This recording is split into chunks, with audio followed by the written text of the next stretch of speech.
여러분들 공부하시다 보면은 어떤 학생들은 그 해 바로 합격할 수도 있지만 어떤 학생들은 안타깝게도 한껏발이 밀려가지고 여러분들 다음 기회를 봐야 될 수도 있죠.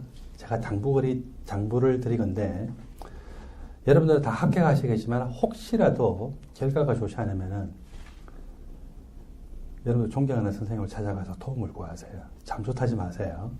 잠수 타지 마세요. 잠수 타면은 여러분들이 인생이 점점 더 느려져요. 왜 제가 이야기하냐면은 쉬는 시간에 잠수 탄 학생을 한 명 누군가가 잡아왔어요. 그래서 이제 잡아오세요 이렇게 부탁을 해줬고 잡아와서 이제 공부를 시작을 하는데 그 시험을 치고 난 다음에 혹시라도 성적이 안 좋으면은 9월달부터 바로 공부를 하면은 성적이 엄청나게 많이 올라요. 근데 10월달만 되더라도 한 120점이 만점이라고 생각했을 때 그 10월달만 하더라도 120점 정도까지 못 오르고 100점 정도. 11월달 되면은 90점, 12월달 되면은 80점, 1월달보다 다시 시작하면은 그 점수 그대로 나와요. 재수를 했는데도. 자, 왜 그런가에 대해서는 제가 예전에 장문의 글을 쓴 적이 너무나도 안타까워서 장문의 글을 쓴 적이 있는데 제가 지웠어요. 학생들이 또 그런 글 보고서 마음이 상한 학생들이 있어가지고 제가 지웠는데 또 어떤 시기에 되면 올릴 겁니다. 그래서 어쨌거나 간에 여러분들이 사법고시를 준비하든지 또는 기술고시를 준비하든지 변리사 시험을 준비하든지 밑에 피트를 준비하든지 간에 시험 치고 난 다음에 가채점을 반드시 해봐야 되는데 학생들은 제가 가채점 하라고 그러면은 어떤 학생들은 대들어요. 시험 치고 내가 지금 기분이 별로 안 좋은데 왜 가채점 하라고 하세요? 근데 선생님은 간섭을 하고 싶은 거예요. 그죠? 점수가 가채점 딱 했을 때 안 좋으면 바로 시작하면 되거든요. 바로 시작하면은 공인영어 성적이 필요한 사람은 그때부터 하면은 공인영어 성적도 많이 올리고 그리고 바로 시험 친 지 한 일주일밖에 안 됐기 때문에 내가 어떤 과목이 부족하다 생각해서 그 과목 보충하는 것부터 시작해서 여러분들이 차곡차곡 공부하다 보면은 진짜 그 다음 시험 칠 때까지 충분히 점수를 올릴 수 있는 시간적인 여유가 있는데 거기서 한 달 지나가고 두 달 지나가면은 영어 공부할 시간이 없고 또 석 달, 넉 달 지나가면은 이론도 정리 못하고 시험장에 들어가야 돼요. 그래서 여러분들이 시험 치고 난 다음에 가능하면은 여러분들이 가장 존경하는 선생님이 있죠. 어떤 과목을 공부하든지 간에 찾아가서 도움을 요청하세요. 그래서 그 도움이 실질적인 도움일 수도 있고 또는 공부를 이렇게 한번 해보세요라고 가이드를 해주는 도움일 수도 있는데 그 실질적인 도움이든 어떤 도움이든 간에 여러분들이 선생님한테 도움을 구하세요. 그 멋진 유교학의 김준 교수님을 존경하면은 김준 교수님한테 찾아가서 선생님 저 좀 살려주세요. 저 좀 도와주세요. 또는 보잘것없지만 조한기에게 찾아오고 싶으면 조한기한테 찾아와서 도움을 달라고 여러분들이 스스로 손을 내미세요. 왜냐하면 선생님들은 너무 바빠가지고 그 수많은 학생 한 사람 한 사람한테 선생님이 알아서 손을 내밀기가 어렵거든요. 그렇게 하면 여러분들이 그 다음에는 반드시 합격할 수 있습니다. 자, 이 수업을 듣는 여러분들은요 모두 합격할 것이라고 생각합니다. 그렇지만 혹시나 하는 노파심에서 조금 전에 도망간 학생 잡아와서 기도해주고 제가 왔는데 그래서 제가 여러분들한테 한 번 더 이야기를 합니다. 원자 반지름부터 설명합니다. 주결표상으로 봤더니 주결표상에서 오른쪽 위로 가면 갈수록 원자 반지름이 작더라. 같은 주기에서는 오른쪽으로 갈수록 핵의 양성자수가 많죠. 원자 번호가 크다는 것은 핵의 양성자수가 많습니다. 핵의 양전환이 크니까 전자를 세게 끌어당겨서 반지름이 작아지더라. 그리고 위쪽으로 가면 갈수록 전자 껍질수가 적으니까 핵과 원자가 전자 간의 평균 거리가 가까워서 원자 반지름이 작아지겠죠. 그리고서 알칼리 금속을 딱 봤더니 3주기 원소에 해당되는 소듐만 하더라도 원자 반지름이 얼마나 크냐면은 모든 비금속 원소보다 큽니다. 전이금속 원소를 다 통틀어도 어때요? 얘보다도 더 크죠. 몇 주기밖에 안 되는데 3주기밖에 안 되는데도. 그래서 알칼리 금속은 유난히 원자 반지름이 꽤 크구나. 특히 3주기 이상이 되면은 알칼리 금속은 굉장히 크구나. 알칼리 토금속은 알칼리 금속에 비해서 핵의 양성자수가 또 한 개 더 많죠. 그러니까 그것보다는 반지름이 또 작아질 거다라고 생각할 수 있습니다. 네 번째 내용. 전이금속 원소. 우리는 21번 스칸디움부터 30번 이 아연까지가 4주기 전이금속 원소라고 했는데 전이금속 원소도 마찬가지로 핵의 양성자수가 많으면 많을수록 전자를 세게 끌어당기기 때문에 반지름이 작아지죠. 그러다가 6족 크롬 정도부터 시작해서 여기 10족 니켈까지를 봤더니 반지름이 거의 변동이 없죠. 거의 비슷비슷한 거예요. 거의 비슷비슷하기 때문에 여기서 우리는 뭘 볼 수 있냐? 왜 반지름이 비슷할까? 핵의 양성자 수는 많아지니까 반지름이 작아져야 되지만 여기 크롬까지가 4s-오비탈의 전자 1개, 3d-오비탈의 5개가 존재하면서 홀 전자수가 바닥 상태에서 6개로 최다예요. 그리고 이제 만감부터는 4s-오비탈의 전자 쌍이죠. 철부터는 3d-오비탈의 전자 쌍. 이렇게 3d-오비탈의 전자 쌍이 형성되기 시작하면 본격적으로 반발력이 커지게 돼가지고 그 반발력 효과에 의해서 커지는 것과 핵의 양성자 수가 많아지면서 전자를 끌어당겨서 작아지는 것이 상쇄돼서 거의 비슷하죠. 근데 그렇게 비슷하기 때문에 철과 크롬이 반지름이 비슷하니까 철에다가 크롬을 섞으면 잘 섞일까 안 섞일까요? 원자 반지름이 비슷하니까 굉장히 잘 섞여요. 그게 바로 크롬 강이죠. 게다가 철에다가 크롬 집어넣으면 우리가 스테인리스 스틸이라는 거, 철에다가 보통 크롬을 20%, 30% 집어넣는 게 왜 잘 섞일까요? 반지름 비슷하니까. 그리고 여러분들 이 유조선을 만든다라든지 또는 탱크를 만드는 그거는 스테인리스 스틸이 아니고 철에다가 뭘 집어넣어요? 니켈. 왜 철에다 니켈을 집어넣으면 이게 또 잘 섞일까요? 원자 반지름이 비슷하죠. 그래서 이제 이런 효과들도 있는데 그거는 여러분들 잊어버리 돌아가시고 반지름이 비슷한 이유. 근데 반지름이 비슷하다는 것보다는 뭐가 제일 많이 나오냐면요.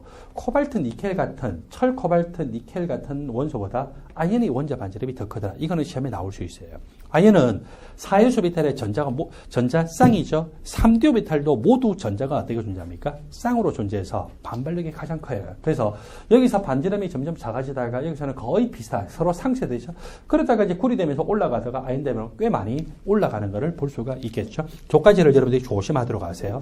여기 지금 제가 전이금속 원소 중에서 이 철, 코발트, 니켈 이런 원소보다 이 아연의 원자 반지름이 더 크다는 것을 시험에 한 번쯤은 나올 수 있어요. 여러분들 조심을 하십시오. 이온 반지름입니다.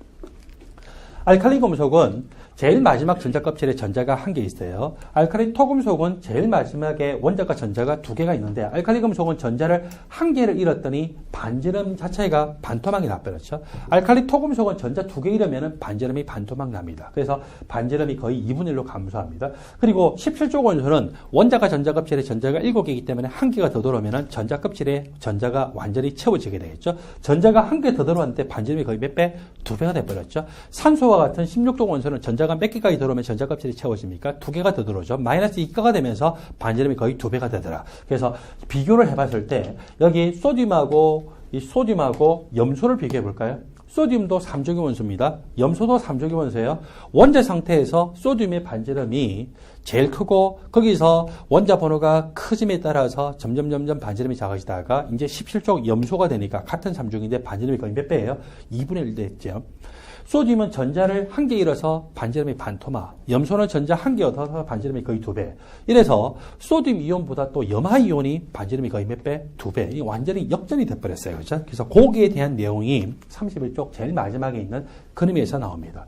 소듐과 염소는 모두 3조기 원소고 핵의 양성자 수가 11개, 17개로 양성자 수가 꽤 6개나 많기 때문에 반지름이 거의 절반 정도에다가 소듐은 전자 한 개라서 전자 껍질이 사라지니까 반지름 반토막 나고 염소는 전자가 한 개 들어와서 핵의 양성자 수보다 전자가 한 개 더 많으니까 전자 간의 반발력 때문에 이 원자 반지름이 거의 2배까지 커져서 이온 반지름이 원자 반지름보다 거의 2배죠. 그래서 거의 이제 역전이 되더라라고 하는 것도 여러분들이 암기를 해놓으면 문제를 기기적으로 빨리 푸는 데 도움됩니다. 그 앞에 보니까 등전자 이온의 원자 반지름이 시험에 자주 나옵니다. 등전자 이온의 원자 반지름 전체를 파란 색마표로 네모가로 표시를 다 해놓으세요. 산소, 원자 상태에서 원자가 전자까지 포함하면은 안쪽 전자 껍질과 원자가 전자까지 포함하면 몇 개? 8개. 플로르 9개, 소듐 11개, 마그네슘 12개, 알루미늄 13개죠. 산소는 전자를 2개 얻어서 10개, 플로르는 전자 1개 얻어서 10개, 소듐은 전자 1개 잃어서 10개, 2개, 3개 잃어서 전자가 10개죠. 무슨 전자입니까? 등전자죠. 전자 개수가 같다. 등전자 이온에서는 핵의 양성자 수가 여기 8번부터 시작해서 9, 11, 12, 13 양성자 개수가 많을수록 핵의 양전달이 크니까 전자를 세게 끌어당기죠. 반지름이 더 작아져요. 그래서 누가 반지름이 제일 크더라? 산화이온이 반지름이 제일 크고 알루미늄 삼가이온이 반지름이 제일 작더라. 이번에는 3주기 원소에서 4주기 원소까지 걸쳐 있는 거를 예를 들어 보면은 16번 황, 17번 염소, 그리고 18번은 아르곤, 비활성 기체니까 우리가 그냥 넘어가고 19번 포타슘, 20번 칼슘이에요. 전자를 각각 1개 얻고 2개 얻어서 전자 18개 됐죠. 전자를 각각 1개 잃고 2개 잃어서 전자 개수가 18개. 전자수가 같기 때문에 뭐랍니까? 등전자이온이라고 하죠. 핵의 양성자수가 어디가 제일 많아요? 칼슘 이온이죠. 따라서 전자를 제일 세게 끌어다니니까 반지름이 제일 작고 황화이온이 반지름이 제일 크겠죠. 여기서 제가 한마디만 하고 넘어갈게요. 염화이온하고 황화이온 중에서 황화이온이 반지름이 큰 건 사실이지만 두 개 반지름이 심하게 차이 날까요? 어느 정도 무시해도 될 정도 차이 날까요? 네, 어느 정도 무시해야 될 정도로. 그래서 여러분들이 아주 심하게 차이 나는 건 아니고요. 두 개가 반지름이 비슷하긴 하지만 그래도 핵의 양성자 개수가 적을수록 그것이 더 크다라고 하는 것만 기억하세요. 분명히 차이 나요. 차이 나지만 아주 심하게 뭐 2배가 차이 난다든지 50%가 차이 나는 건 아니고 약간 더 크더라라고 하는 정도로만 기억을 하십시오. 여러분들 교재에서 5장으로 넘어갑니다. 5장에서는 이온화 에너지와 전자 친화도 그리고 격자 에너지를 공부하고 난 다음에 이온 결합의 원동력이 격자 에너지다라고 하는 것을 공부하고 알칼리 금속, 알칼리 토금속 17쪽 원소의 성질에 대해서 공부를 하게 됩니다. 첫 번째로 5장에서 배우는 가장 주요한 내용은요. 이온화 에너지와 전자 친화도와 전기 음성도입니다. 이온화 에너지는 중성기체 상태 원자 일몰에서 전자 일몰을 떼어내는데 필요한 에너지예요. 전자 친화도는 그 다음에 가니까 있죠. 섹션 2번. 중성기체 상태의 원자 일몰에 전자 일몰을 첨가했을 때 발생한 에너지. 전기염 송도는 섹션 3번에서 나타나죠. 전기염 송도는 공유 전자쌍을 자신에게로 끌어당기는 인력의 정도인데 공유 전자쌍보다 좀 더 확대하니까 무슨 전자쌍? 원자가 전자쌍을 자신에게로 끌어당기는 인력의 정도이죠. 이온화 에너지도 에너지 값으로 나타나고 전자 친화도와 전기염 송도 에너지 값으로 나타나는데 여러분들 교재 34쪽에 제일 밑에 비교를 해놓은 거를 보도록 하세요. 비교해놓은 걸 딱 봤더니 이온화 에너지는 핵과 누구 간의 인력이에요? 자신의 원자가 전자 간의 인력. 전자 친화도는 핵과 무슨 전자? 첨가되는 전자. 그리고 전기염 송도는 핵과 공유 전자쌍 간의 인력.